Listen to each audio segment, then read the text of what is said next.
primero, muchas gracias a la isla y a Germán, sobre todo, por continuar con el esfuerzo de la isla, ¿no? Que hace mucho tiempo que empezó, y que, bueno, un poco retomando el espíritu de Mar Morcillo, que fue quien inició todo esto, ¿no? Y también tiene un poco una connotación así un poco sentimental, ¿no? Entonces, pues, a mí también me hacía mucho venir aquí. Mario era un tipo que era un excelente comunicador, porque tenía capacidad de enviar un mensaje interesante y encima hacerlo de una forma muy atrayente, muy atractiva. La gente se quedaba, los cogía así y los tenía en la mano, ¿no? Entonces, yo no tengo esa capacidad, reconozco mis limitaciones, ¿no? Pues vengo del ámbito científico, o sea que soy un poco más de datos, de gráficas, no sé qué, ¿no? Entonces he intentado hacer una charla un poquito más dinámica, acercando un poco al estilo ese de Mario, no lo voy a lograr por absoluto. Y luego también, como tengo una limitación de tiempo, hay una parte que son todo de gráfica y distribución, lo iré pasando muy rápido porque si no, no vamos a acabar, ¿no? Entonces, yo me centré también un poco, vi también el programa que había de las charlas, ¿no? Estaban sobre todo centradas en el tema del estrecho, de aquí a Andalucía, y dije, bueno, pues yo voy a hablar de la parte del norte, que probablemente la gente no conozca tanto, ¿no? Entonces, bueno, es una charla que un poco quería hacer una especie de historia, así, un poquillo de estado de conservación de las especies de cetáceos en la demarcación marina noratlántica. Voy a utilizar también conceptos de la estrategia marina, zonas de la estrategia marina, ¿vale? Es una directiva de la ley española. Bueno, el objetivo es eso, hacer un repasito de los últimos años, ¿no? Más o menos, muy rápido. Entonces, voy a hablar un poquito, una pequeña introducción de cómo estaba la cuestión de los cetáceos antes de los años 90. ¿Qué pasa a partir de los años 90? Siempre lo pongo en este periodo de tiempo porque es un poco mi periodo de tiempo, ¿sabes? Probablemente antes de los 90 tenga ya gente que hacía cosas, pero yo conozco esa parte, pues me he centrado en ese periodo. Luego me centré sobre todo en un proyecto que hicimos en todo el norte peninsular, ¿no? Que es donde va a hablar de casi todos los datos. Y bueno, pues, ¿qué pasaba antes de los 90? Bueno, pues yo empezaba en el mundo de los cetáceos, ¿no? Y he recuperado una diapositiva que yo empecé a dar allí cuando la Lola se iba a los puertos, daba charlas con los puertos deportivos del País Vasco, ¿no? Y siempre empezaba con esta diapositiva, ¿no? Como unas regiones en el norte, tanto el País Vasco como en todo el norte peninsular, que tiene una relación tan estrecha con las ballenas, o sea, la caza de la ballena a partir del siglo V era una fuente de ingresos muy fuerte para estas comunidades. O sea, cada vez que se cazaba una ballena era el maná caído del cielo, o sea, y tal es así que todas estas poblaciones costeras prosperaron gracias a las ballenas. Y de hecho en muchos de sus escudos, todas estas villas tienen escenas de las ballenas, caza de ballenas, ¿no? Entonces, como una zona regional, una región que debe tanto a las ballenas, ¿no? Hoy en día, bueno, en aquel tiempo, hoy un poco menos, pero en aquel tiempo se había dado la espalda, ¿no? Nadie conocía el tema de los cetáceos. O sea, yo estando en la facultad de ciencias, no una frutera, facultad de ciencias, decía, me voy a ver delfines. Y decía, ¿dónde vas? ¿A Hawái o tal? Y digo, no, aquí al Keitio, a Bermeo y tal. ¿Pero qué hay delfines? Gente de la facultad, biólogos, ¿eh? Entonces, ¿cómo llegó a este punto de que en el norte no haya ese apoyo, no haya esa dedicación al tema de los cetáceos cuando ha dado tanto a esas regiones, ¿no? Bueno, a partir de, sobre todo ya digo, empezamos los vascos, los vascos aquellos empezaron en la caza, a partir del siglo XI, pues está muy bien documentada el tema de la caza ballenera, y bueno, hasta los años 1900 incluso había algunas todavía balleneras, si me equivoco. Alfredo está aquí, es también coautor del trabajo, entonces cualquier cosa que yo sea imprecisa, tú me corriges. Entonces, incluso estos años también había todavía actividad ballenera en Galicia y también aquí abajo en el Estrecho, ¿correcto? Correcto. Entonces, bueno, ha sido una tradición, una industria muy productiva, y España ha sido un país muy potente, y en el año 1949 se crea la Comisión Ballenera Internacional, con el objetivo de gestionar la caza de la ballena, es decir, gestionar el stock para que las capturas y la industria fuese sostenible en el tiempo, ¿no? Era un mecanismo de control de cazas, ¿no? España entra como Estado miembro en el año 79 y vota la moratoria en el año 85. Esto es muy importante porque incluso debía en esa época, aunque la actividad era muy baja de la actividad ballenera, pero todavía había sido una potencia. Entonces, que España votase la moratoria, pues fue una cosa bastante importante, ¿no? Entonces, bueno, por aquella época, y precisamente yo creo que es a raíz de que España entre en la Comisión Ballenera, se hacen las primeras campañas de investigación en el norte, ¿no? Sobre todo con Alex Aguilar y Santiago Lenz. Entonces se hacen las campañas ballena y campañas NAS, que se hacen sobre todo, bueno, la cobertura de las campañas es desde el Estrecho hasta casi Gran Sol. O sea, son diferentes campañas y cubren un área bastante amplia, sobre todo del Atlántico, ¿vale? Y estos son los primeros estudios que se hacían un poco y así en los años 90, ¿vale? Bueno, pues a partir de los años 90 se crean o comienzan una serie de organizaciones en el norte, años 90, Alfredo, está bien, ¿no? Está la CEMA en Galicia, CEPESMA, que está en Asturias, y AMBAR, que está en el País Vasco, ¿no? Entonces, estas primeras asociaciones, la primera línea de actuación es sobre todo el tema de abanamientos. ¿Por qué? Porque era lo más fácil. Los animales llevan manadas de muertos a la playa, solo tienes que hacer el gasto, entre comillas, de coger tu coche, ir hasta allí y ver a los animales, ¿no?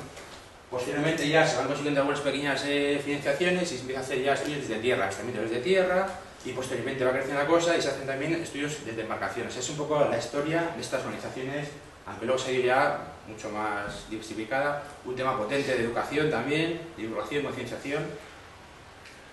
Luego, a principios del siglo, los años 2003-2004, hay otra nueva asociación que se llama AIR, que también está en el País Vasco, y el Club de Urbana, que también trabaja en Asturias, pero no bajo ninguna organización, no hace a nivel de colegiado. Él tiene su número de colegiado y trabaja y hace también ahí campañas, ¿no? Y luego también hay otras organizaciones que son sobre todo del Reino Unido, que trabajan en esta zona, sobre todo trabajan en las rutas del ferry que van desde Bilbao hasta Portsmouth y desde Santander a Plymouth, ¿vale? Y luego también hacen esporádicamente campañas concretas en los cañones sobre todo de Torrelavega, en Santander y en Carleton, ¿no? Pues este es un poco el escenario que encontramos a principios de los 90 o ya a finales de los 90, ¿no? De qué gente estaba trabajando en esa zona por esos tiempos, ¿no? ¿Qué tipo de campañas se hacía respecto a campañas de mar? Ahora me centro en campañas de mar, ¿eh? Os voy a tener una serie de diapositivas en las cuales se ve la cobertura, ¿no? O sea, aquí vais viendo, por ejemplo, AMBAR 2003-2005 hacia donde salían, EIB 2003-2005 donde salían, sobre todo hay campañas costeras, campañas oceánicas, campañas con trastos diseñados, campañas sin trastos diseñados, o sea, hay una variedad de campañas durante todo el periodo entre 2003 y 2011 que si las ponemos todas juntas pues nos da una imagen de este tipo, ¿no? Entonces, queremos decir que durante todo este tipo de años ha habido multitud de campañas, mucho esfuerzo, pero no se hizo ningún esfuerzo por poner todo junto e intentar analizarlo todo de una manera conjunta, ¿vale? Entonces, en 2010-2011 nace un proyecto que se llama el proyecto Bases para el Desarrollo de Planes de Conservación de Especies de Cetáceos Protegidas en la Educación Marina Atlántica, financiado por la Fundación Biodiversidad y el Ministerio de Marama, que tiene como objetivo, sobre todo, pues, recopilar toda esa información que se ha ido produciendo durante todo ese periodo de tiempo, analizarla conjuntamente, resumirla y hacer, ponerlo todo conjunto, por decirlo así, ¿no? Entonces, ese proyecto es dirigido por CEMA, con la colaboración de AMBAR, CEPESMA y EIBE, y luego también algunas otras organizaciones que hemos dicho antes, pues ORCA, por ejemplo, del Norte, SeaWatch Foundation, ANITAC en el tema de análisis de datos y Astroventa, ¿no? Entonces, yo creo que unos primeros objetivos o logros de este proyecto ha sido poner a todo el mundo en común, lograr que todos nos sentamos en una mesa y lograr que todos cediésemos esos datos y hacerlo de una forma colaborativa. O sea, para mí eso ha sido un logro de la leche, porque encima, viendo la trayectoria durante los últimos años, ¿no? Pues yo creo que esto hay que tener en cuenta y debería ocurrir más a menudo en todas las zonas, vaya, porque sabemos que los cetáceos son animales que se mueven, no solo son ahí en Bermeo ni en País Vasco, sino que se mueven por todas las zonas. Y esto es muy necesario y como veis yo creo que los resultados son bastante interesantes, ¿no? Hay varios objetivos en el proyecto, ¿no? Y yo me voy a centrar sobre todo ahora en el tema de análisis de la información sobre distribución y temporal espacial y también abundancia un poquito, y luego me centré también en el tema de análisis de amenazas porque, bueno, es una charla que preparó Alfredo y José tiene otra charla, y había cosas que me interesaban, me parecían muy interesantes que yo no conocía incluso y que creo que igual a vosotros os puede interesar, ¿no? Entonces, bueno, se hacen primero una serie de reuniones, hay que reunirse y hay que poner todo en común, hay que poner todo en común, hay que llegar a acuerdos y tal. Entonces, pues siempre está, aquí tenemos a Juan Ignacio del Museo de La Coruña, de Ferrol, perdón.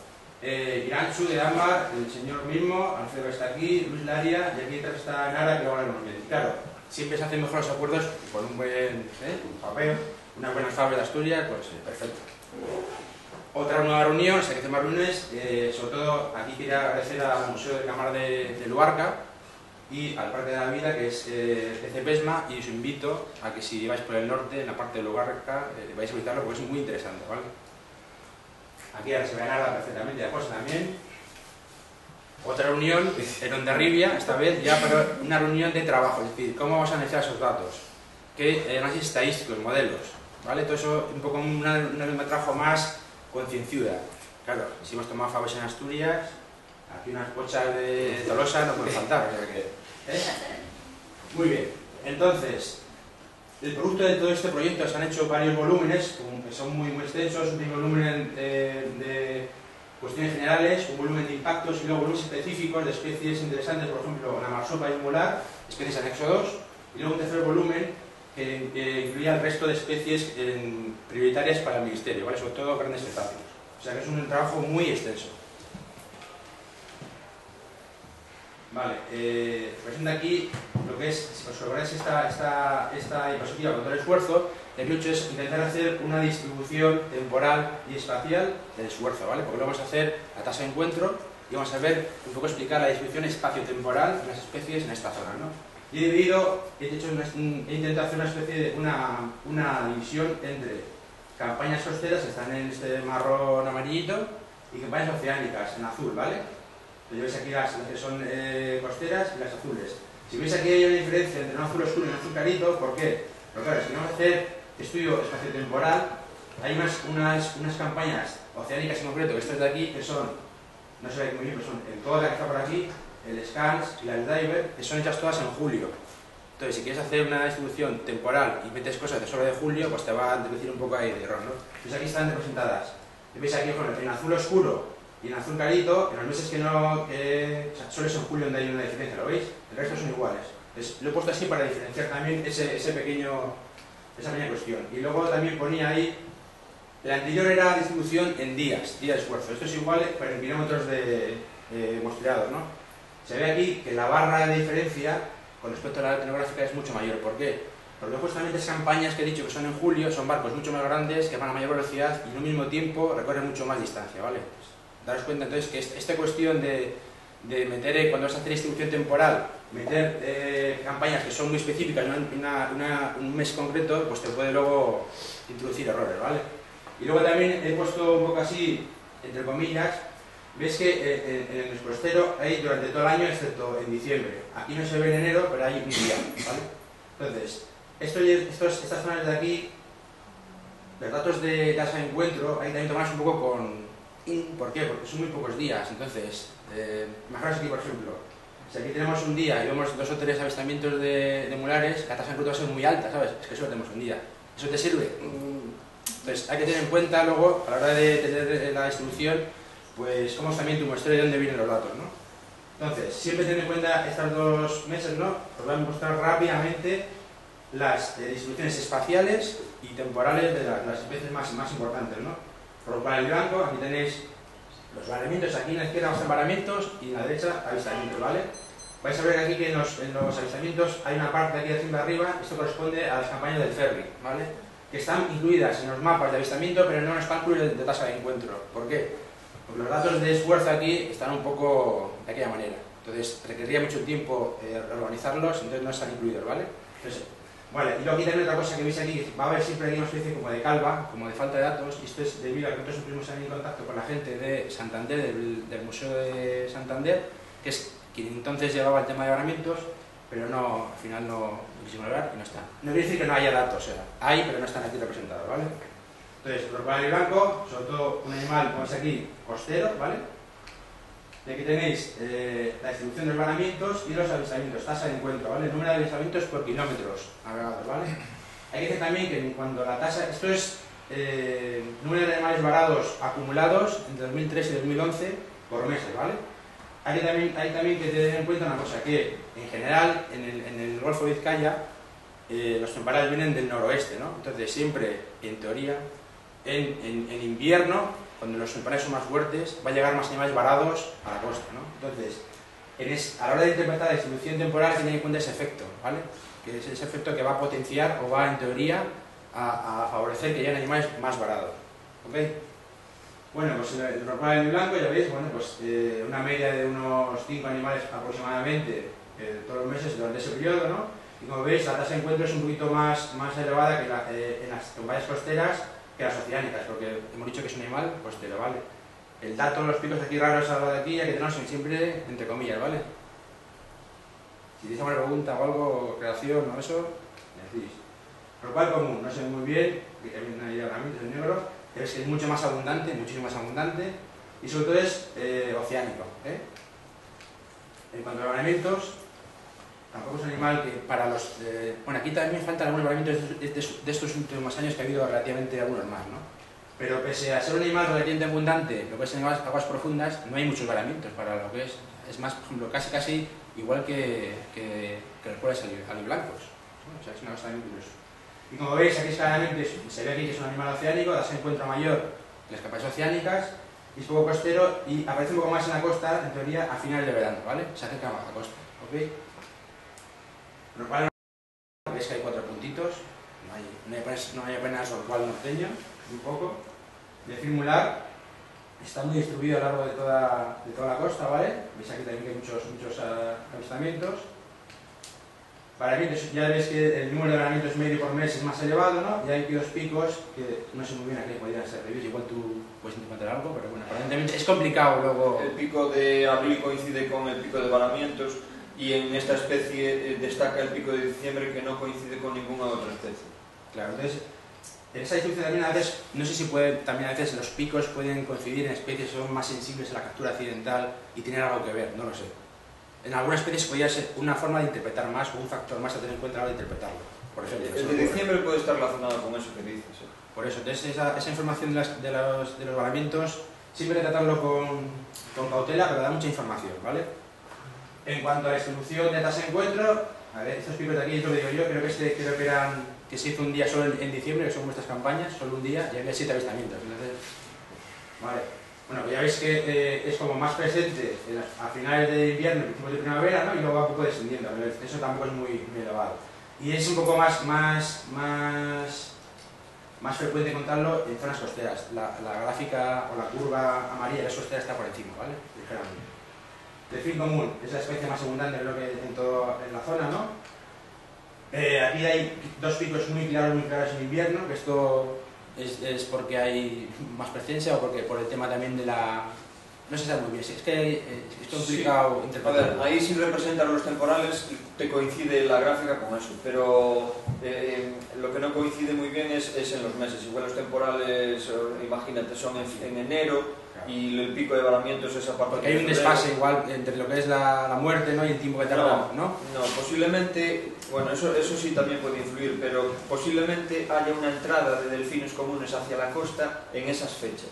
Eso también es otra cuestión que también ya se ha poetizado en varios sitios, ¿no? Que es, como veis aquí por ejemplo, veis que la presencia es un poco a finales de invierno, ¿no? Un poco alta, baja, y luego va subiendo otra vez hasta finales de octubre, ¿no? Hay una teoría que es también de datos a partir del ferry, ¿no? En el cual siempre en el ferry ya ves que se va todos los meses, entonces tienes una cobertura temporal muy buena, pero una cobertura espacial muy pequeñita, ¿no? ¿Qué pasa en el ferry? Que tú ves en verano grupos muy grandes en zonas oceánicas, muy grandes, grupos de 500, 600, 700, ¿no? Y luego ves, en los meses de invierno, ves grupos muy pequeñitos y cerca de costa. O sea, puede ver que hay movimientos a lo largo del año que son, probablemente en función del recurso, cuando el recurso es más abundante, hace falta más gente para conseguirlo, grupos grandes oceánicos, ¿vale? Que se juntan. Cuando el recurso escasea, cada uno va a su sitio y va buscando lo que puede en invierno. Eso también puede ser consecuencia de estos picos que hay en invierno, ¿vale? Delfín listado, sobre todo carácter más oceánico que el común, ¿vale? Aquí sí también veis cómo sigue esa tendencia de más varamientos en la primera mitad del año y menos en el segundo. Y luego en el tema de distribución, pues lo mismo, sobre todo este tipo es un poco, como siempre, entre comillas, pues sobre todo en primavera un poquillo y luego más en verano, ¿vale? Mira, pero ahí en ese, vuelvo atrás, ahí tienes un pico en junio, ¿sí? Y ahí cabe la posibilidad de que el delfín listado, al menos en Galicia, en ese mes, entre en la plataforma. Y por eso se da ese pico. No sé, no te lo puedo explicar. Hay una cuestión que yo siempre me ha parecido sorprendente en relación con el delfín listado, es que muchas veces mi poca experiencia de varamientos, ahí en País Vasco, no sé si es igual en Galicia, que es que normalmente el porcentaje de animales varados listados que llegan a la playa vivos es mayor que los comunes, cuando el común es más costero que el listado. Entonces, ¿por qué es eso? Sí me ha sorprendido y nadie me sabe... Sí, hablaré de eso yo en la charla. Pues es curioso, o sea, que un animal que es más oceánico tenga más probabilidad de llegar vivo, varado, que uno costero. Marsopa. Es importante también porque Marsopa está por aquí, se ve un poco mal, porque estamos aquí varados, y aquí sobre todo veis la distribución está en la zona de aquí y luego la zona de arriba del Canal de la Mancha, pero bueno, sobre todo aquí, en la zona de aquí de la ría, ¿no? Los enlavanamientos, como veis, lo mismo un poco así, la tendencia del invierno, y sobre todo es costera, una especie costera. Este pico de aquí que aparece en las oceánicas se debe a que hay, por aquí hay un par de avistamientos que son las campañas diver, que yo no los tengo muy... y son los que hacen que luego aquí abajo este piquito. No creo yo que la marsupa sea muy oceánica, pero bueno. Calderón gris, no voy a tener mucho más porque son llaves muy parecidas todas, ¿vale? A no ser que sea algo interesante. Aquí es como que está muy marcado también el tema de que varan más en la primera mitad del año que en el segundo. Hay especies que son muy marcadas, otras no tanto. Entonces se pueden buscar cosas diferentes. Dice Cuvier, sobre todo veis que está aquí en la zona de los cañones, ¿vale? De Torrelavega y de Capbretón. Este tío veis que es muy parejos lo que es pues es igual costero que oceánico. ¿Qué pasa? Que en las zonas de aquí del País Vasco, las campañas costeras van hasta 20 millas, por ejemplo, ¿no? País Vasco y Santander van hasta 20 millas. En esa zona la plataforma continental es muy pequeñita, o sea, 10, 12 millas, 13 millas, 15 millas, o sea, y en esas campañas costeras se llega al cañón, ¿vale? Entonces por eso los datos de costero y los datos de oceánico son muy parecidos, ¿me explico? Si me hago en Galicia, la plataforma va viéndose y son hasta 30 millas, las costeras no llegan nunca a zonas profundas. ¿Me explico? Antonio, Dime. Alfredo, ¿y ahora mismo se está accediendo a todos los animales que varan? ¿O por lo menos se hace recuento de todo? Sí, la cobertura es muy buena. Y prácticamente toda la costa es accesible. Hombre, hay muchas dificultades, como yo creo que aquí en la Seiba la palabra financiación y eso va a ser muy nombrada. Hay problemas de financiación, pero se sigue cubriendo bastante bien. Sí, por lo menos en el recuento. Sí. Cachalote, bueno, y seguimos. Bueno, datos de abundancia. Lo que sí que fue en esa reunión de Andarribia, aparte de comer las olivas de Tolosa, hicimos un trabajo bastante duro, ¿no? Que fue a intentar analizar, para especies que había bastantes número de datos de especies, de avistamientos, hacer una estima de abundancia por un proceso que se llama modelización espacial. No lo voy a explicar aquí. Esta tarde Ana Cañas va a dar una charla, la primera de la SEC, que va a explicar el método, y yo también daré otra el sábado a la mañana también, que va a explicar un poquito más esto en detalle, o sea, aquí no lo voy a dar. Decir que se combina dos técnicas, que es el transecto lineal y modelización espacial, ¿vale? Y combinan esas dos cositas, con estos mapas, y dice no solo cuántos hay, sino dónde están, ¿vale? Rorcual común. Veis que está ampliamente distribuido por todas las zonas sociales, ¿vale? Aquí hicimos unas áreas porque interesaba desde el punto de vista también autonómico para cada ONG, saber un poco qué número de especies, qué abundancia había cada especie en esas zonas, ¿vale? Recordad que son número medio de animales en esa zona en el periodo de estudio, 2003-2011. Siempre cuando sea una abundancia es importante saber qué periodo y qué espacio físico, ¿vale? Para luego poder compararlas. Entonces, resultados de Rorcual común, 10.266 animales. Veis que Euskadi 4, Cantabria 8, 16, 71, 18. Banco está aquí, ¿vale? Este es el banco y este es el que Cantabria, ¿vale? En caso de cachalote, pues es una especie mucho que se concentra más en zonas más concretas, como veis aquí. Aquí es una zona que hay entre la plataforma del oeste de Gallega y el Banco de Galicia, sobre todo, y luego dos zonas aquí en el Golfo de Vizcaya, ¿no? Hay un total de estima de abundancia de 365 y, como veis, la zona de costa también es relativamente muy poco frecuente contarlo, ¿no? Antonio, ¿y está asociado a algún rango de profundidades? Pues no sé cuál es, pero son zonas, estas son zonas de más. Aquí está el perfil de 1000. ¿Veis aquí? Este es el blanco, este es el perfil de 1000. O sea, son zonas más de 1000 metros. Y aquí puede llegar hasta 4000, 5000. Pero no tengo el dato concreto de relación con profundidad. Lo puedo mirar y luego te lo digo si quieres. En cuanto al delfín mural, como veis, hay una clara tendencia a zonas de máxima. Estamos aquí mostrando densidad, densidad de animales por kilómetro cuadrado por área, ¿no?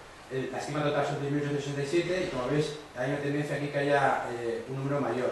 ¿Por qué es esto? O sea, la especie está ampliamente distribuida por toda la zona, pero la razón de por qué aquí hay más animales es que son zonas con grupos más grandes, es decir, el tamaño del grupo medio de murales aquí es en torno a 20, 25, incluso a 30, ¿vale?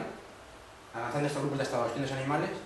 Si no, en Galicia es un tamaño de grupo que son de 10, 12 o por ahí.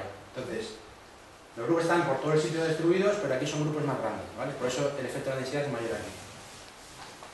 Y luego la marsopa, esto es un modelo que se está un poco cogido así con cintas porque el número de datos era muy bajito, creo que son 40 y pico animales, en la que hay muy poco para hacer un modelo un poco robusto. De hecho veis aquí que el coeficiente de variación es 71%, bastante chungaletti.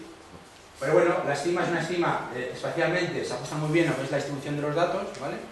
Por eso creemos que es relativamente fiable, pero luego también hay que tenerlo con cautela, porque por ejemplo este modelo también predice que va a haber más sopas en el Banco de Galicia, está aquí. Y eso estamos seguros que no es así. Yo creo que esto se debe a estos pequeños avistamientos que están aquí contemplados como zonas de... Ahora es que dije que hay aquí dos puntitos, pues creo que se debe a eso, ¿no? Pero bueno, los modelos son modelos y hay que también tratarlos con su cautela, ¿eh? Bien, la parte un poco más interesante que yo no suelo dar, que es más bien de la parte de Alfredo y de José, pero me pareció interesante darle aquí, era el tema de análisis de amenazas, ¿no? Voy a hablar sobre todo de interacción con pesca, el tema de capturas. La CEMA ha hecho sobre todo mucho esfuerzo en evaluar cuáles son en la cantidad de animales capturados en esta zona, principalmente mediante dos métodos: encuestas a los pescadores y valoramientos. También he hecho una parte que es de embarques observadores, pero como era muy poquito no lo he metido aquí. Si luego si quieres hablas un poquillo, pero bueno, es sobre todo estos dos métodos que voy a hablar ahora, ¿no? Cómo evaluar el tema de capturas accidentales. Hay que ver que el caladero que estamos hablando es el caladero Cantábrico del Noreste, ¿no? Es toda esta zona de aquí, y que en ese caladero hay un total de unas 5.464 embarcaciones. Es un caladero potente, ¿vale? La mayoría de esas embarcaciones están en la zona de Galicia, ya veis aquí, el 86% de las embarcaciones son en la zona de Galicia, sobre todo artes menores.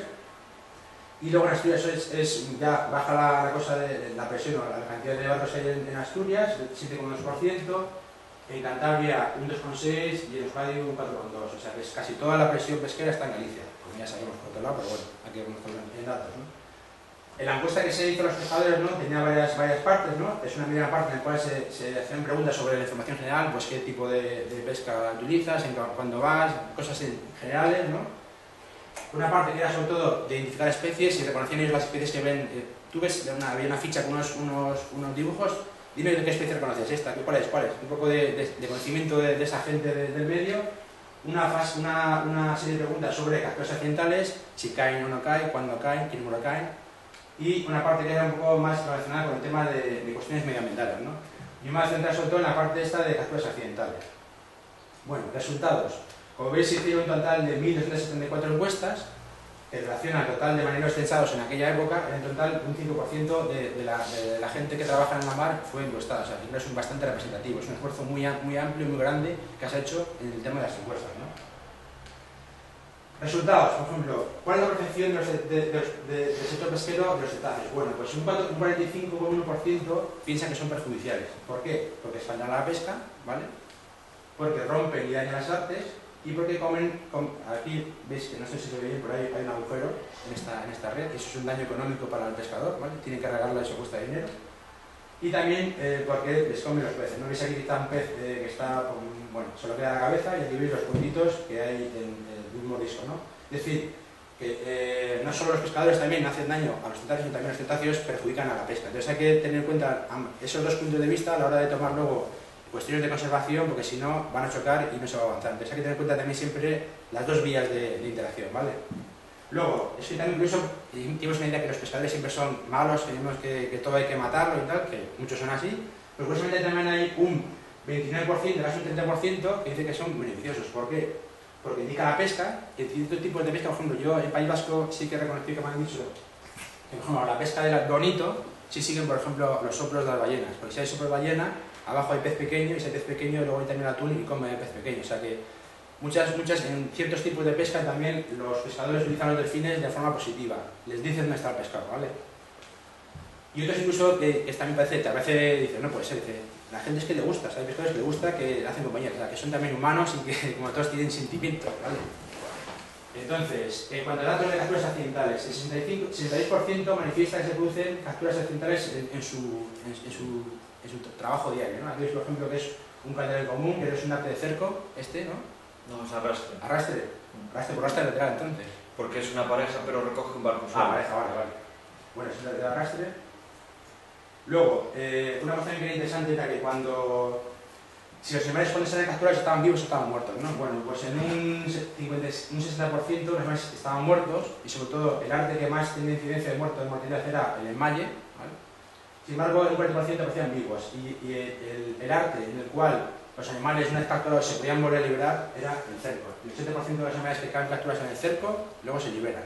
Esto es muy importante también luego a la hora de diferenciar entre tipos de interacción con pesca, ¿vale? Porque no es lo mismo que se capturen que luego se liberen también. Es interesante saber. Yo creo que hay unos puntos muy interesantes de este tipo de cuestas, ¿no? Luego, ¿cuál es el destino del cadáver? Pues un 75%, la mayoría, 71%, los tiran a la mar, no les sirven si tiran a la mar. Y luego hay un porcentaje bueno, que han conseguido la gente de Galicia, sobre todo, a base de contactar con los pescadores, que incluso se los traen a puerto, ¿no? O sea, bueno, pero esto es un logro de ellos. Y luego, cuenta también cosas interesantes, ¿no? El 45% de los entrevistados dijo que había probado o que comía relativamente frecuentemente carne de cetáceo. El 45%, es bastante alto. Y veis aquí que hay una interesante gradación, un incremento desde Galicia hasta Euskadi.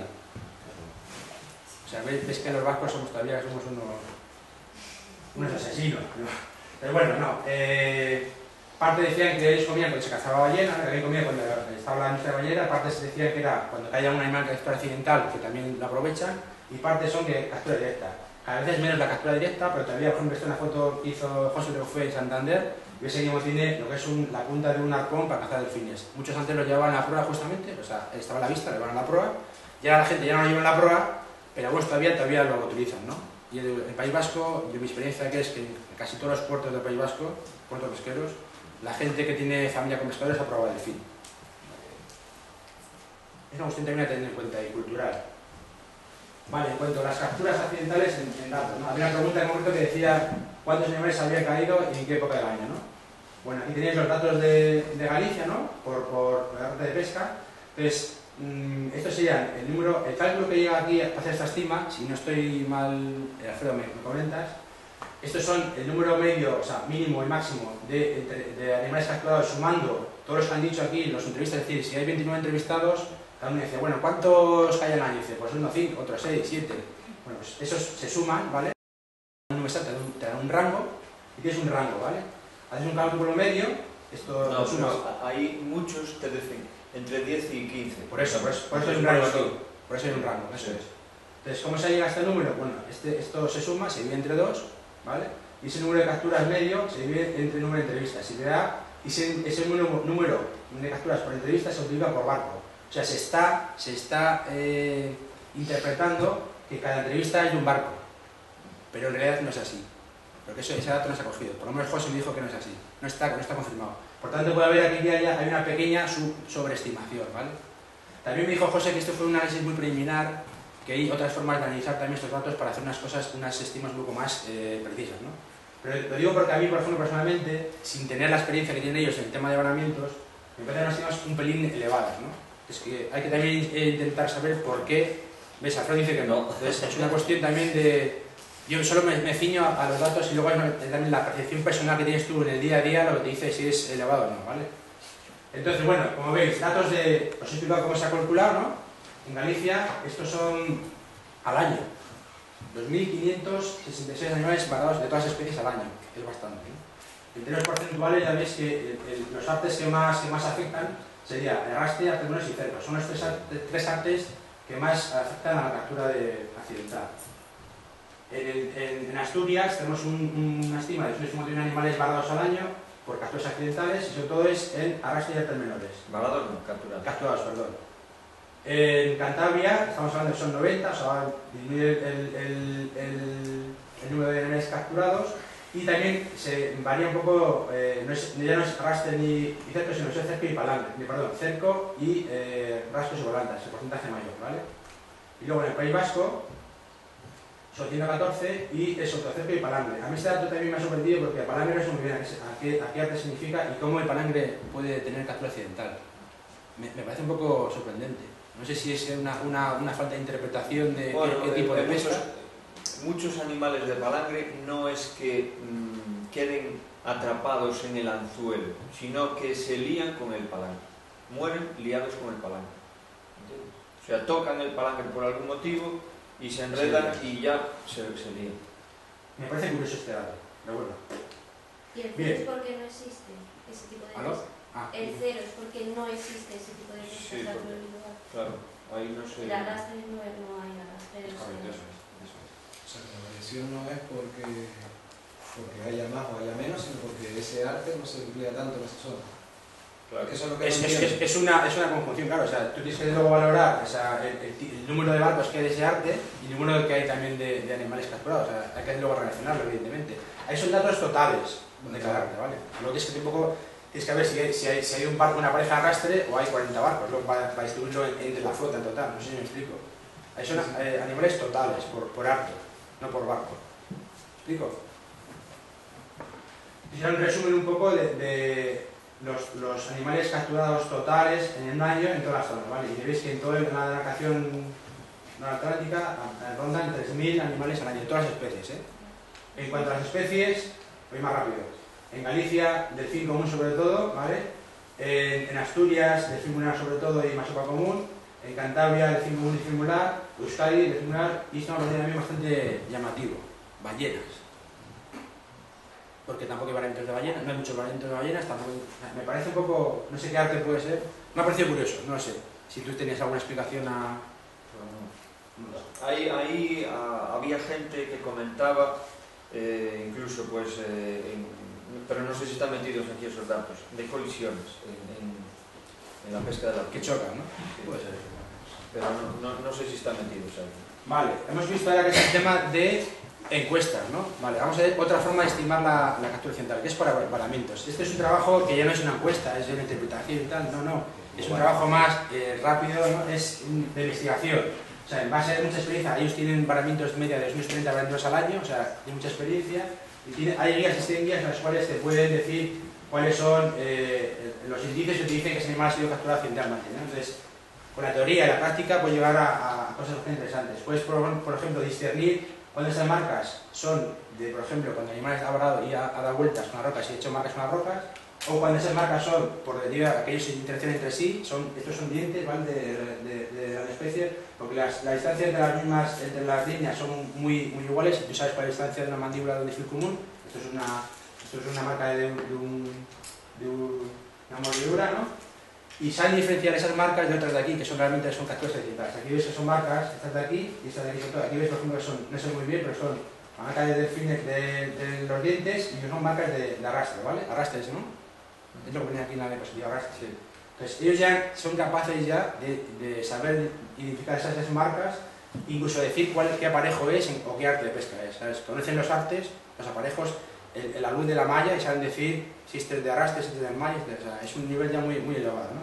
Entonces estos datos son mucho más fiables bajo mi punto de vista que los datos de encuesta, ¿vale? Entonces aquí tenéis, por ejemplo, esto creo que es de malla, ¿no? En malla, veis que tiene aquí unas líneas alrededor de la cabeza, el animal se ha metido dentro y está ahí forcejando y no podéis salir, ¿no?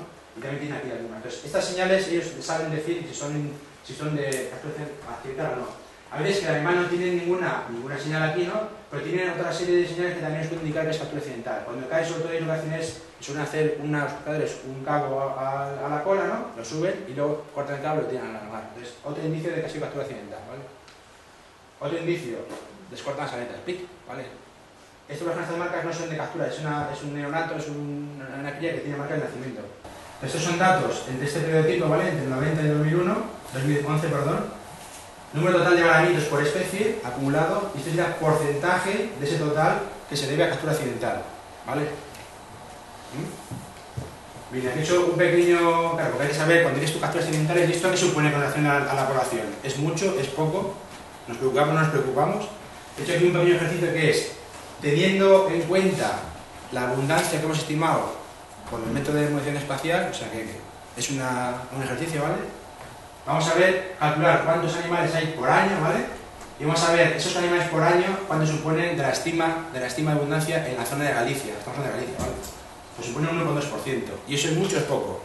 Bueno, pues ahí tenemos que ir luego a las directivas, a los informes, a lo que nos dicen los acuerdos, que dicen, bueno, a partir de tal porcentaje tienes que preocuparte. Bueno, ASCO, Gansi, la Cruz Humanidad dice que para Marsopa, por encima de 1,7, cuidado que hay que parar, ¿no? Bueno, aquí es un 1,2, pero claro, ¿Qué pasa aquí? Los varamientos dependen de las corrientes, ¿vale? Entonces, la CEMA hizo un estudio también muy bueno, que es un estudio que se dieron marcas a los pescadores, ¿no? Entonces, cada vez que caía un animal capturado le ponían una brida, ¿vale?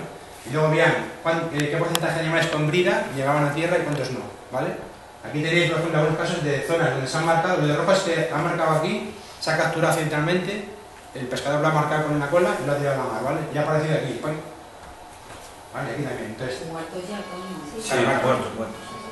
Entonces, participaron 90 barcos, se marcaron con la brida 30 animales, de los cuales llegaron a tierra 8, o por lo menos llegaron 8 que se pudieron reconocer, o sea, el porcentaje que llegan de los que capturan y se echan al mar es bastante bajito, o sea, estamos subestimando la captura accidental. Pero en el mismo periodo. No, esto es un año, ¿no? Solo un año. No, son varios años, Pero no es como el periodo del 90 al 2011. No, son muchos años. no, son Bueno, 3 o 4 años. este estudio es muy poquito, o sea, hay que hacer un estudio más intenso y tal, pero te da una idea un poquito, bueno, y se lo sabe, o sea, no todo lo que vara, lo que muere, cae a la costa. Para tener un poco una idea por dónde nos movemos, ¿no? Entonces, si aplicamos esos factores de corrección, tenemos que en vez de 2,3 al año, son 7,11, ese es un 4%. Nos pasamos de aquí. ¿Vale? Estamos en un problema con la marsopa, sobre todo en Galicia, ¿vale? Y eso hay que hacerlo, y probablemente esto todavía está subestimado, ¿vale? Yo no creo que sea lo otro que hacen las encuestas, pero esto tampoco, o sea, habrá más todavía, ¿no? Entonces, es también opinable, entre comillas, pero bueno, si quieres añadir algo en este sentido de datos y tal, o no. No, bueno, cada método, digamos, tiene sus pros y sus contras. En todo caso, pensad que con los animales que aparecen en costa, nosotros estimamos que llegan a costa entre un 14 y un 25% de los animales que mueren. Si hay años que registramos más de 300 varamientos. Si consideras que esos solo son los que llegan a tierra, pues ya te pones en cifras muy importantes. Pero bueno, son técnicas para estudiar las capturas, pero a mí me parece que la de los varamientos me parece que es espectacular por la formación y la conexión que tiene la gente de CEMA de todo esto, ¿no? Para mí me parece un trabajo de CSI. Una cosa muy rápida también antes, el tráfico marítimo, me pareció interesante también porque es una amenaza también que es potencialmente muy problemática ahora, sobre todo los valles en Canarias. Hay aquí un trabajo de Carrillo y de Richter del 2010 en el cual se ve el incremento de varamientos en Canarias a lo largo del año, ¿no? Hay un incremento por barco, o sea, colisiones por barco, ¿eh? Sobre todo la especie que más está afectada es el cachalote, ¿no? Y veis que tiene algunas veces unas marcas muy significativas, cortes muy profundos, que se interpreta que fue con un incremento también de los barcos rápidos, fast ferries, etc. ¿Vale? Rápido, no me voy a meter en esto. Y entonces simplemente comentar que el norte es menos problemático porque hay menos casos. Aquí hay un par de casos descritos con Rogal común, y esto es una foto de Lara de Marcos de Ibe, que ves aquí el tajo que tiene, que no es muy problemático, pero podría ser. Entonces, en este sentido hay un trabajo también de Peter Evans en el cual superponen zonas de tráfico marítimo con zonas de presencia de animales, ¿no? Para ver qué zonas son potencialmente más problemáticas en este sentido. Entonces veis aquí el mapa de tráfico marítimo, ¿no? Esto es un periodo, no recuerdo que era de 2011, creo que es, todo el tráfico que hay por aquí. Entonces lo que hicieron fue comparar, esto es por invierno, invierno, primavera, verano, otoño. Zonas de densidad relativa y zonas superpusieron esto con los datos de tráfico marítimo. Y serían zonas de riesgo, ¿veis que están aquí? Son zonas sobre todo de tráfico, la gente va por Galicia y va por la zona del norte, y la zona de por aquí que es también del ferry de Bilbao. Y ya está, se acabó.